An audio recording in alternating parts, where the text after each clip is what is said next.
Hello friends, good evening to all of you. कैसे हैं आप लोग? आई होप आप सब लोग बढ़िया रहेंगे। मैं भी एकदम बढ़िया हूँ। हम आज डिस्कस करेंगे जो भी हमारा फाइनेंस बिल 2022 प्रपोज हुआ है, उसमें जो भी डायरेक्ट टैक्स के प्रोविजंस हैं उनको हम लोग समराइज करेंगे and in a very short span of time discuss करेंगे। चलिए, तो स्टार्ट करते हैं। फर्स्ट थिंग, टैक्स रेट हम लोग डिस्कस करेंगे। जैसा हम लोग हर बजट में हम लोग एक्सपेक्ट करते हैं कि टैक्स रेट में कुछ ना कुछ चेंज होगा या फिर ऊपर नीचे वॉट एवर इट इज। इस बजट में there is no change in the tax rate. मतलब जो भी हमारा इनकम इंडिविजुअल एचयूएफ का और कंपनीज का जो भी टैक्स स्लैब था, वो स्लैब सेम रखा है। कुछ जगह पे चेंजेस है, उसको हम लोग डिस्कस कर लेते हैं। फर्स्ट चेंज है फॉर इंडिविजुअल एचयूएफ, उनके लिए सरचार्ज की रेट में चेंज हुआ है। सॉरी, सरचार्ज की रेट में क्या चेंज है कि सरचार्ज आपको पता होगा, long term capital gain under section 112A, short term capital gain under 111A and dividend, उनके लिए मैक्सिमम सरचार्ज का रेट 15% था। तो जो पहले का लॉन्ग टर्म कैपिटल गेन था only for the shares and securities वाला था, और 112A वाला था, उसके लिए मैक्सिमम सरचार्ज 15% था। अभी गवर्नमेंट ने क्या किया है, प्रपोज किया है कि जो any kind of long term capital gain, उस पे मैक्सिमम सरचार्ज 15% रखेंगे। एक तो चेंज ये आया है, और ये चेंज अमेंडमेंट जो इफेक्टिव रहेगा from the assessment year 23-24। Second change है कोऑपरेटिव सोसाइटीज के लिए सरचार्ज का rate. As we know earlier क्या रेट था, अगर हमारा income for a cooperative society का इनकम मोर देन 1 करोड़ है, 12% सरचार्ज। अभी same like companies, domestic company में जो रेट है सरचार्ज का, उसी की तरह अगर इनकम 1 करोड़ से 10 करोड़ है, 7% surcharge. If more than 10 crore, 12% surcharge. Third change है डोमेस्टिक कंपनीज के लिए। ये चेंज तो नहीं कहेंगे, ये चेंज कैसे है, लाइक अगर किसी भी कंपनी का turnover for the previous year 2021 up to 400 crore है, तो उस कंपनी के लिए टैक्स रेट विल बी 25%। ये एज सच चेंज नहीं है, बट जो ईयर चेंज होता है वो ईयर चेंज हुआ है। सो ये चेंज हुआ। एक और चेंज हुआ है AMT, alternate minimum tax. Like mat की तरह प्रोविजन होता है। मैट हम लोग जानते हैं फॉर कंपनीज और कॉर्पोरेटिव, लाइक जो कॉर्पोरेट्स होते हैं उनके लिए मैट प्रोविजंस होता है। एंड फॉर नॉन कॉर्पोरेट्स, जो मतलब 35AD 10AA वो वाले डिडक्शंस क्लेम करते हैं, उनके लिए AMT प्रोविजन लगते हैं। सो AMT प्रोविजन के लिए only for the cooperative society AMT का रेट 15% कर दिया, from 18.5% to 15%, only for the cooperative society. ठीक है। Then fifth is like section 115BAB, that is like 15% tax rate domestic manufacturing companies के लिए जो रेट था, उसमें क्या rate as such rate change नहीं है, बट जो टाइम पीरियड था उसको अभी 1 साल और एक्सपेंड कर दिया है। ठीक है। सो ये तो 5 चेंज हो गए हमारे टैक्स रेट के चेंज। सो अभी हम लोग डिस्कस करेंगे PGBP हेड के changes, profit and gain from business और प्रोफेशन। उस हेड में क्या चेंजेस हुए हैं वो हम लोग डिस्कस करते हैं, क्या अमेंडमेंट्स है। फर्स्ट अमेंडमेंट, आपको पता होगा हमारा जो इनकम टैक्स होता है वो एज सच हमको एज ए एक्सपेंस अलाउ नहीं होता है इन द P&L, बट जो एजुकेशन सेस होता है उसको बहुत सारे एसएससीज अभी तक क्लेम करते आ रहे हैं, क्योंकि एजुकेशन सेस को एज ए इनकम टैक्स का पार्ट नहीं माना गया, वो टैक्स पार्ट नहीं माना गया।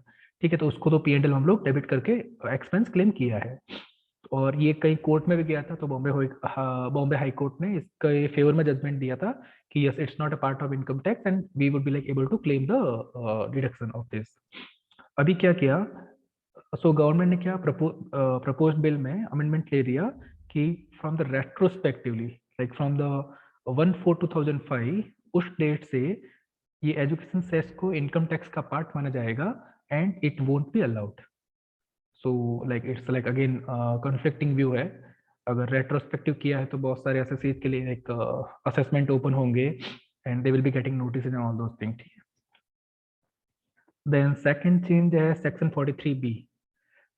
43B is like actual payment base पे जो भी हमारे एक्सपेंसेस अलाउड होते हैं। जैसे मैं बात करूं, अगर हमने कोई भी नेशनलाइज बैंक से लोन ले रखा है, तो उसका जो इंटरेस्ट पेमेंट है for a business entity I am saying, so उसको उस इंटरेस्ट का डिडक्शन उसी टाइम मिलेगा if actually they have paid till the date of due date of return filing. ठीक है।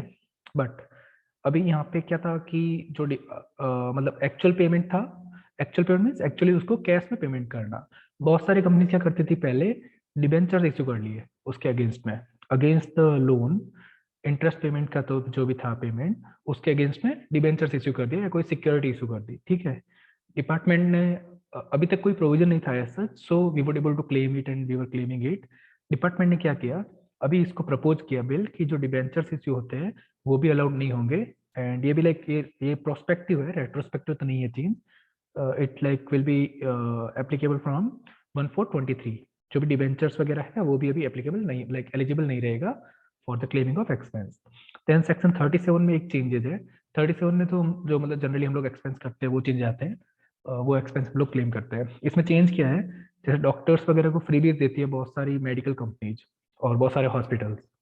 डॉक्टर्स को जो फ्रीबीज मिलता है वो फ्रीबीज एक्चुअल में अलाउड नहीं होता है, but in India there is no law like this.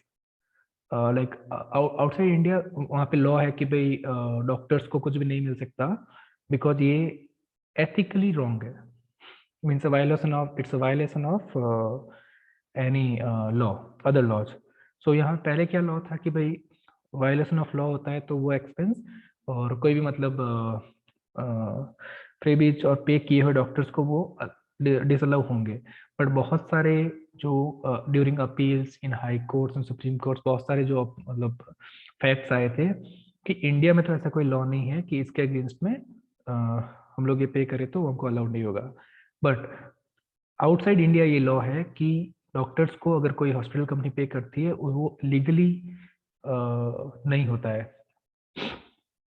सो इसको देखते हुए अभी यहाँ पे लॉ का जस्ट सेक्शन 37 में पर्टिकुलर इस प्रोविजन का वर्डिंग चेंज किया है कि इन और आउटसाइड इंडिया कोई भी लॉ का अगर आप वायलेशन करते हो, उसके अगेंस्ट में कोई पेमेंट है तो उस केस में वो पेमेंट आपको अलाउ नहीं होगा। सो ये एक चेंज था। Next we are moving for the change which is, चलो पीजीबीपी हेड में ये चेंजेस थे, इनको हमने ब्रीफली एक बार डिस्कस कर लिया। अभी हम लोग करते हैं द मोस्ट, जिसको हम लोग बोलते हैं अभी जो बहुत हाइप में है वो वाला point, that is taxation of virtual digital asset, VDA, जिसको हम लोग सिंपली बोलेंगे क्रिप्टो करेंसी। क्रिप्टोज के ऊपर हमने देखा बहुत हड़बड़ी वाला वो आ गया था कि अभी क्रिप्टोज पे 30% टैक्स है, लॉस भी अलाउ नहीं है वगैरह वगैरह, लाइक सो मेनी पॉइंट्स आते हैं। सो फर्स्ट हम लोग करेंगे, डिस्कस करेंगे वन बाय वन क्रिप्टोज पे जो भी टैक्सेशन रहेगा उसके अकॉर्डिंग। उसके लिए क्या किया, फर्स्ट ऑफ ऑल वीडीए मतलब वर्चुअल डिजिटल असेट है इसका, तो वीडीए को डिफाइन करने के लिए एक न्यू सेक्शन लाइक इंसर्ट किया गया, सेक्शन 2 क्लॉज 47A, जिसमें वीडीए को पूरा डिस्क्राइब किया गया, डिफाइन किया गया। उसमें लाइक क्रिप्टो भी आ गया आपका सारा, बिटकॉइन वगैरह वगैरह। एंड एक और चीज एनएफटी भी आ गया, that is non fungible token. ठीक है, ये हो गया। देन अभी नेक्स्ट है फिर उसके बाद taxation of VDA with effect from assessment year 23-24। It means ये इफेक्ट करेगा अपना जो 22-23 ईयर रहेगा, 1422 से इफेक्टिव होगा। उसके ऊपर टैक्स कैसे लगेगा, अभी गवर्नमेंट ने एक रेट फिक्स, लाइक इसको एक स्पेशल रेट टैक्स बना दिया है। जैसे इसके ट्रांसफर पे जो भी रेट टैक्स रहेगा that will be taxable at 13%। जो भी इसके ट्रांसफर पे इनकम हुआ 30% पे टैक्सेबल हो जाएगा। फिर इसके अगेंस्ट में एक्सपेंडिचर, लाइक इनकम किसे बोलते हैं हम लोग जनरली, कैपिटल गेन में हमारा इनकम क्या होता है, net profit, sale consideration, then any cost of acquisition, cost of improvement और एनी अदर कॉस्ट जो भी हमारा अलाउबल होता है वो हम लोग करते हैं इन case of share security somewhere. ठीक है, और जो भी हमारा नेट प्रॉफिट बचता है उसके ऊपर हम लोग short term long term capital gain tax पे कर लेते हैं। बट यहाँ पे क्या है, इसको 30% एक फ्लैट रेट हो गया। सेकंड, एक्सपेंडिचर में ओनली आपको कॉस्ट ऑफ एक्विजिशन अलाउ होगा, there will be like no other cost will be allowed to you, only the cost of acquisition will be allowed, allowed as deduction to you। ठीक है, सो ये हो गया। Then कोई भी इसका सेट ऑफ नहीं होगा जो दूसरे, लाइक फॉर एग्जांपल अगर मेरा लॉन्ग टर्म कैपिटल गेन है, शॉर्ट टर्म कैपिटल गेन है या फिर कोई भी कैपिटल गेन है, उसके अगेंस्ट में मेरा क्या होता है कि दूसरे heads like house property head का लॉस हो गया या उसी कैपिटल गेन लाइक दूसरे कोई कैपिटल गेन का लॉस हो गया, तो वो मैं इंटर हेड और इंटर हेड एडजस्ट कर पाता था, सेटअप कर पाता था। But in this one crypto वैसा कुछ प्रोविजन नहीं है, आप लोग सेटअप नहीं कर पाएंगे। आपका जो भी जैसे हाउस प्रॉपर्टी का लॉस हो गया या फिर बिजनेस लॉस हो गया या फिर दूसरे कोई कैपिटल गेन का लॉस हो गया, कैपिटल लॉस हो गया दूसरे टाइप का, उसको आप इसमें एडजस्ट सेटअप नहीं कर पाएंगे। ठीक है, सो यहाँ पे लाइक वो हो गया। देन यहाँ पे एक और चीज है, डाउट है कि benefit of basic exemption limit like 2.5 lakh का फॉर इंडिविजुअल एंड एचयूएफ वो मिलेगा या नहीं मिलेगा। सो बिकॉज लॉ में कुछ वर्डिंग्स नहीं है तो वो मिलेगा आपको। लाइक फॉर एग्जांपल मेरा ओनली क्रिप्टो करेंसी का इनकम है 5 लाख का नेट प्रॉफिट है क्रिप्टो करेंसी बेचने से, या वीडीए कोई any type of VDA like virtual digital asset, वो मेरा बेचने से कोई प्रॉफिट हुआ ओनली 5 लाख का, दूसरा कोई इनकम नहीं है, आई बी गेटिंग 2.5 लाख का बेसिक एग्जाम्पन एंड लाइक वो रिमेनिंग 2.5 लाख का मुझ पे उसके ऊपर 30% टैक्स पे करना है मुझे, ठीक है, ये हो गया। देन उसके बाद में अभी एक आता है कि आपको किस हेड में टैक्सेबल रहेगा ये इसका इनकम। सो ये तो लाइक एक जजमेंट बेस हो गया, हमको नेचर ऑफ द ट्रांजेक्शन देखना पड़ेगा। अगर हम लोग उसको as a like by word देखें अगर मीनिंग, तो वर्ड के हिसाब से जो लॉ में वर्ड डिफाइन हुआ है VDA, it means virtual digital asset. So asset means capital asset, ठीक है। सो कैपिटल गेन में आएगा अगर मैं as a capital asset use कर रहा हूँ। अगर मैं उसको एज ए मेरा मेन बिजनेस ही वही है उसका ट्रेडिंग वगैरह का, देन पीजीबीपी है। सो नेचर ऑफ ट्रांजेक्शन के हिसाब से वो टैक्सेबल हो जाएगा। देन इसके ऊपर एक और चीज किया गया गवर्नमेंट ने, एक नया सेक्शन सर्टेन किया, इंसर्ट किया, दैट इज 194S। उसके that is like TDS section, कि इस पे टीडीएस रहेगा, TDS in case of transfer of VDA, like cryptos के ट्रांसफर पे टीडीएस भी लगेगा। बट ये अभी प्रपोज हुआ है, सो एप्लीकेबल भी ये होगा 1/7/22 से 1 जुलाई 2022 से, और टीडीएस का रेट रहेगा 1%। But the thing is that it is like bit not possible for the like seller और बायर के लिए। तो इसको कैसे करेंगे वो, या तो हो सकता है कि कंट्रोल करने के लिए जो भी ब्रोकर रहेगा, लाइक वजीरेक्स हो गया, कॉइन डीसीएक्स हो गया, कॉइन स्विच कुबेर हो गया, ये सारे इसके जो भी ब्रोकर्स है, उन ब्रोकर्स को बोल देंगे कि भाई तुम पेमेंट करते टाइम टीडीएस काटो। अदरवाइज बायर एंड सेलर के ऊपर तो नहीं हो सकता। जनरली टीडीएस क्या करता है कि टीडीएस सेलर जो होता है या बायर जो होता है वो टीडीएस टीसीएस प्रोविजंस पे उनके ऊपर एप्लीकेबल होता है। यहाँ पे अगर कंट्रोल करना ही है तो we have to control by broker, ये एक पॉइंट हो गया। सो टीडीएस का रेट 1% है एंड 1/7/22 से एप्लीकेबल है। सो डेफिनेटली इसमें चेंजेस आएगा कुछ ना कुछ, ठीक है। देन सेक्शन 156(2)(10), अभी एक और चीज क्रिप्टोज में लाया गया कि क्रिप्टोज के ऊपर अगर ऑन ट्रांसफर में हमको पता है बहुत सारी चीजें इंक्लूड है, ठीक है, but transfer does not include gift. So यहाँ पे क्या हुआ कि 56(2)(10) में अगर कोई गिफ्ट देता है किसी को क्रिप्टो, वो भी टैक्सेबल है। बट कैसे टैक्सेबल है, गिफ्ट देता है तो क्या होता है, गिफ्ट में हम लोग अगर मान लो मैं गिफ्ट अपने रिलेटिव को दे रहा हूँ, इन दैट केस नॉट टैक्सेबल।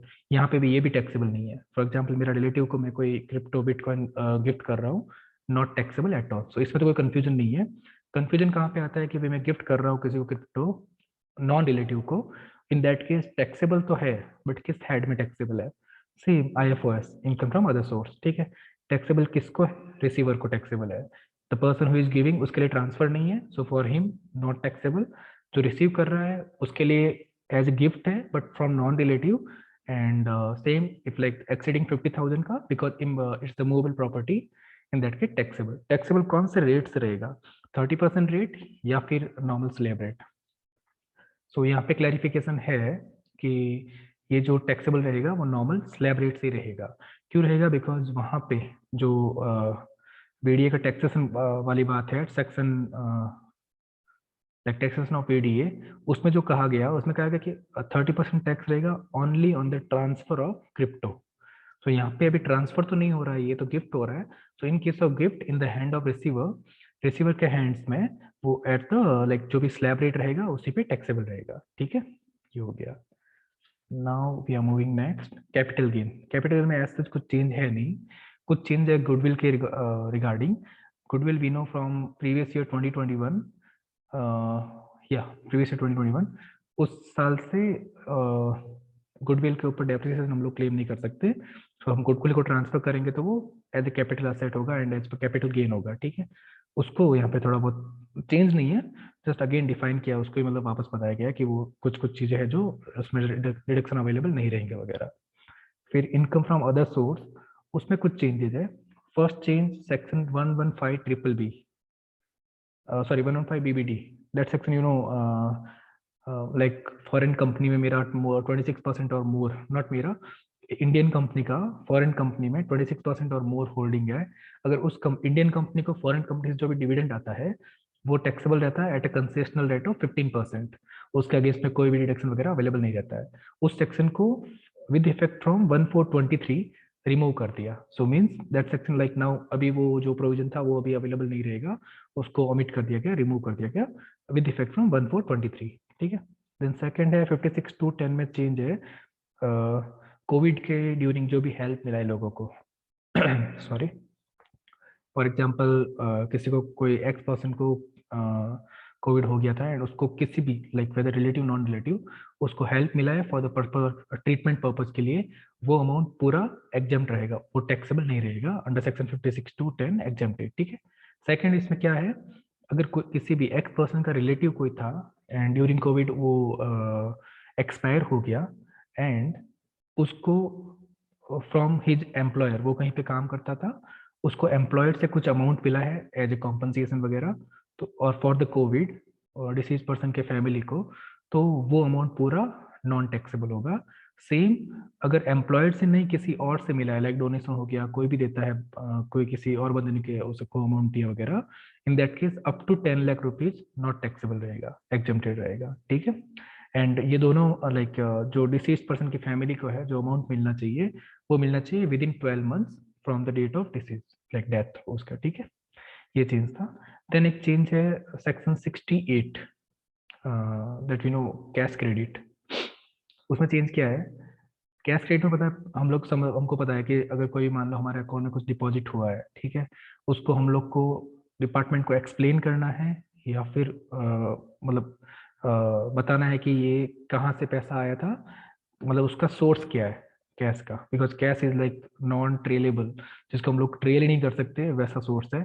तो कैश का सोर्स हमको खुद को बताना पड़ता है कि भाई ये सोर्स, इस कैश का सोर्स क्या था, डिपॉजिट कैसे हुआ है। तो ऐसा क्या मार्केट में बहुत सारे लोन्स होते हुए, लाइक मेरे पास कैश पड़ा है, मैंने क्या किया किसी एक्स पर्सन को लोन दिया, उस पर्सन ने मतलब हर एक क्या चाहता है कि कैश तो बड़ा है हमारे पास, इस कैश को हम लोग रूट करके कैसे मेरे बैंक अकाउंट में ले ले एंड उस पर टैक्स पे ना करे। तो ये करने के लिए बहुत सारे लोगों ने बहुत गेम खेले। Department got to know this thing. Department ने क्या किया, इस प्रपोज्ड बिल में अमेंडमेंट लाया एंड डिपार्टमेंट ने बोला कि जो लोन्स एंड एडवांस रहते हैं किसी एंटिटी को या किसी पर्सन को मिले हैं एंड जिस पर्सन को, फॉर एग्जाम्पल मैंने एक्स पर्सन को एक लोन दिया 5 लाख रुपए का कैश में दिया, ठीक है, वो 5 लाख रुपए उसने अपने अकाउंट डिपॉजिट किया and as a loan show किया एंड उसने बताया कि उसने तो अपना मतलब एक्स पर्सन ने, तो जब एक्स पर्सन के ऊपर इंक्वायरी बैठा और असेसमेंट हुआ, उसने बता दिया कि भाई मैंने तो एज ए लोन लिया था इस पर्सन से, मेरे से लोन लिया था एंड डिपॉजिट करवाया था अकाउंट में, ठीक है। तो उसके लिए तो ये सोर्स क्लियर हो गया, तो उसके लिए इनकम नहीं था, लोन था। डिपार्टमेंट ने क्या किया, डिपार्टमेंट ने बोला कि जिस पर्सन से आपने लिया है उस पर्सन को भी एक्सप्लेन करना पड़ेगा एंड अगर उस पर्सन का जो भी एक्सप्लेनेशन है अनसेटिस्फैक्टरी रहा तो जो उसका भी इनका है वो लोन अमाउंट, उसको भी as like unexplained cash credit माना जाएगा एंड उसको भी टैक्सेबल किया जाएगा। एंड अनएक्सप्लेन कैश क्रेडिट पे टैक्स कितना है, आई होप आप लोग जानते हैं, it is 78%, like 60% plus 25% surcharge plus 4% HEC, ठीक है। सो जो ओवरऑल टैक्स पे करना पड़ेगा हम दोनों को पे करना पड़ेगा। फर्स्ट ऑफ ऑल मैं उसको सेटिस्फाई नहीं कर पाया, तो वो अभी ये हो गया कि डबल लेयर तक, लाइक कितनी भी लेयर हो, मल्टीपल लेयर्स तक आपको एक्सप्लेन करना पड़ेगा। अगर उस लेयर में एक भी बंदे ने एक्सप्लेन नहीं कर पाया और अनसेटिस्फैक्टरी रहा, जो ओरिजिनल है उस कैश का सोर्स है वो अनसेटिस्फैक्टरी रहा for department point of view, तो वो आपका टैक्सेबल हो जाएगा in hands of the subsequent, जिसके हाथ में वो कैश है उसके हाथ में टैक्सेबल हो जाएगा एट द रेट 78%, ऐसा। तो ये अनएक्सप्लेन कैश क्रेडिट का वो हो गया, ठीक है। फिर हम लोग आगे बढ़ते हैं, आगे कुछ चेंज है डिडक्शन चैप्टर में, डिडक्शन अंडर चैप्टर 6A, उसमें चेंज है first NPS national pension scheme, we all no.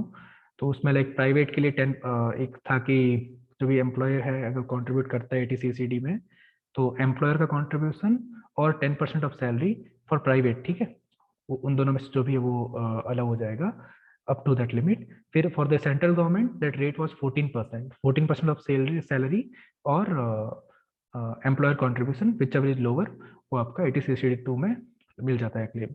वैसे अभी स्टेट गवर्नमेंट के लिए भी उसको 14% कर दिया गया, वो एक चेंज है। देन 80DD में एक चेंज है, DD मीन्स डिसेबल पर्सन के लिए जो भी हमारा 75,000 एंड 1.25 लाख का रिडक्शन होता है, 75,000 for disable person, 1.25 lakh for severe disable person. उसमें क्या है कि अभी मान लो एक्स पर्सन है, उसका एक रिलेटिव है जो डिसेबल है, उसने क्या किया उस डिसेबल पर्सन के लिए LIC में प्रीमियम वगैरह कुछ मतलब स्टार्ट किया। एक्स ने सोचा कि अगर मैं नहीं रहा तो उस वाई पर्सन का रिलेटिव है उसका ध्यान कौन रखेगा, सो एक्स स्टार्टेड इन्वेस्टिंग और लाइक उसने कुछ एक LIC ले लिया, प्रीमियम पे करना स्टार्ट कर दिया, ठीक है। सो उसका उस प्रीमियम जो ये पे करता है, एन्युटी अमाउंट जो पे कर रहा है एक्स पर्सन, एक्स को डिडक्शन मिलेगा नहीं मिलेगा, ये नया चेंज है। एक्स को डिडक्शन मिलेगा, पहले भी मिलता था, अभी भी मिलेगा। द थिंग इज दैट अगर एक्स, जब तक एक्स जीवित है, like X is alive and Y got the amount, तो एक्स को डिडक्शन नहीं मिलेगा। एंड उल्टा जो एक्स ने डिडक्शन लिया है वो भी उसको वापस रिवर्स करना पड़ेगा। तो it is like a bit like we can say hurtful and like इतना लाइक लॉ है, पब्लिक इंटरेस्ट में होना चाहिए, पब्लिक इंटरेस्ट में नहीं था ये पॉइंट प्रोविजन। सो इस साल से इस प्रोविजन को हटा दिया। एंड जो भी लाइक एक्स पर्सन है उसका रिलेटिव के लिए जो भी वो डिसेबल पर्सन के लिए जो भी पे कर रहा है एन्यूटी एलआईसी वगैरह, अगर वो मैच्योर हो गया एंड वाई को मिल गया आफ्टर ऑन और after the age of 60 of X, तो उसको वापस वो रिवर्स करने की जरूरत नहीं है। ठीक है, ये एक सिंपल सा पॉइंट था। Then section 80 IAC, we know startup के ऊपर जो लाइक स्टार्टअप्स को जो डिडक्शन मिलते हैं उसका 1 साल का, और for registration and starting the startup उसका 1 साल का टाइम बढ़ा दिया। पहले जो 31 मार्च 22 था उसको 31 मार्च 23 कर दिया। अब जो भी स्टार्टअप्स है अगर वो 31 मार्च 23 तक रजिस्टर करके स्टार्ट करते हैं, अपना कमेंसमेंट करते हैं बिजनेस, तो in any 10 year from the start और रजिस्ट्रेशन 10 साल में किसी भी 3 साल में वो डिडक्शन ले सकते हैं पूरी अमाउंट का, पूरे प्रॉफिट का। ये एक था प्रोविजन। देन कुछ चेंजेस है रिटर्न फाइलिंग एंड असेसमेंट में। बहुत अच्छा अमेंडमेंट आया है, like we all want to welcome it and we all like waiting for it कि क्या कब आएगा ये प्रोविजन। तो हर बार मतलब क्या होता है कि जैसे कोई भी बजट आता है तो उसमें आईसीएआई जो हमारा सीए इंस्टीट्यूट है उसका रिक्वेस्ट होता है, रिक्वेस्ट जाता है कि ये मेमोरेंडम होता है। तो उस मेमोरेंडम में इस साल भी ये था and department approved it and उन्होंने उसको एप्लीकेबल कर दिया।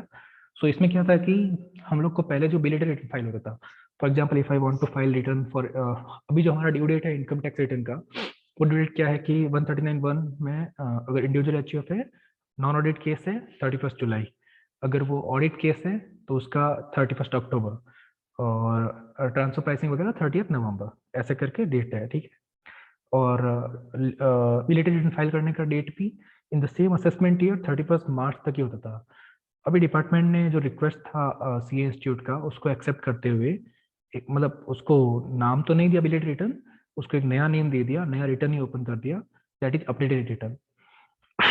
Sorry, that is updated return. So updated return क्या होता है, एक नया सेक्शन इंसर्ट किया, दैट इज 139(8)(a। उसमें बोला गया कि और वी कैन इवन से it's a new way of filing belated return. ठीक है, so even if you file the return or not file the return, you will be getting 2 years time from the end of the relevant assessment year।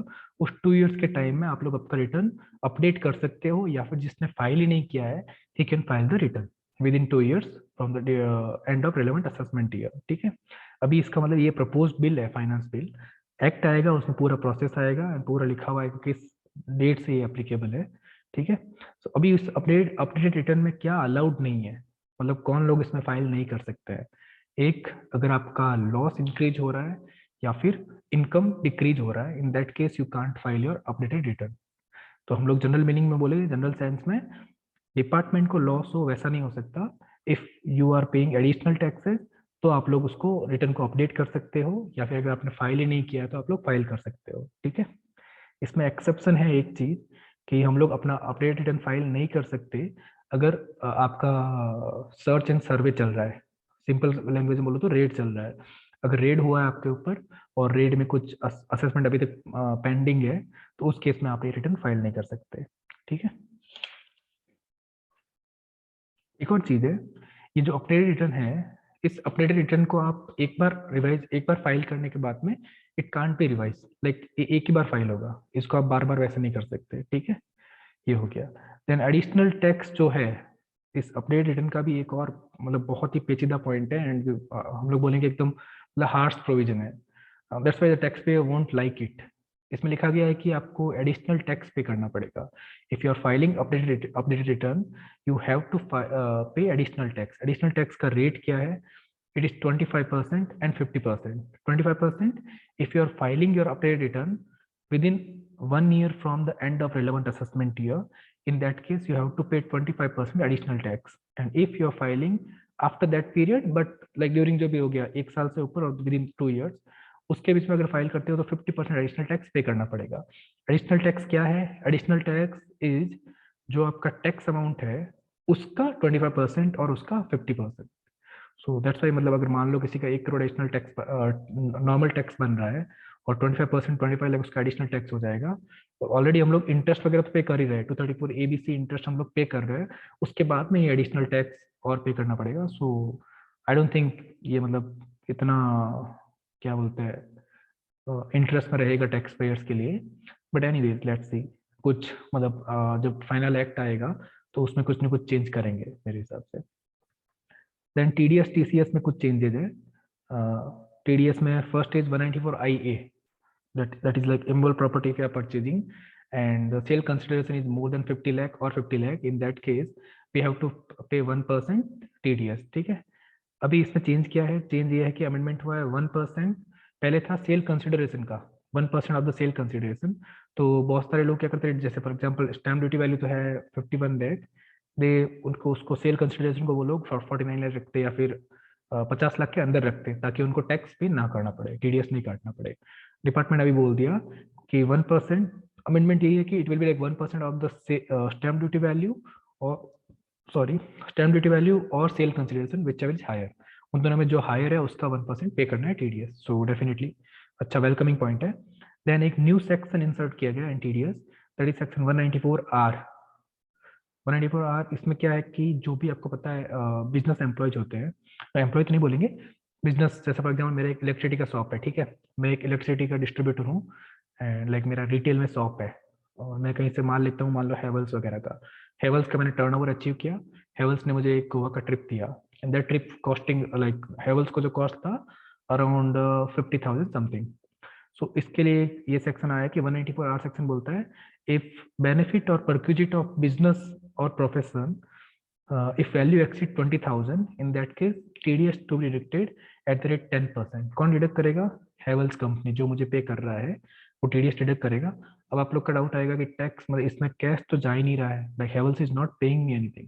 What Havells is doing, they are just giving me like मेरे को एक perquisite दे रहे हैं, मेरे को एक gift दे रहे हैं कि आप वहां पे घूम के आ सकते हो, या फिर गिफ्ट भी हो सकता है कोई भी, वो दे रहे हैं। सो इन दैट केस हेवल्स को इंश्योर करना पड़ेगा कि वो 10% मैंने TDS लाइक मेरे से या तो वो कलेक्ट करके पे करेंगे या फिर मैंने डायरेक्टली पे कर दिया गवर्नमेंट को TDS। ठीक है, ये सारे चेंजेस थे in this finance bill 2022 like proposed bill में।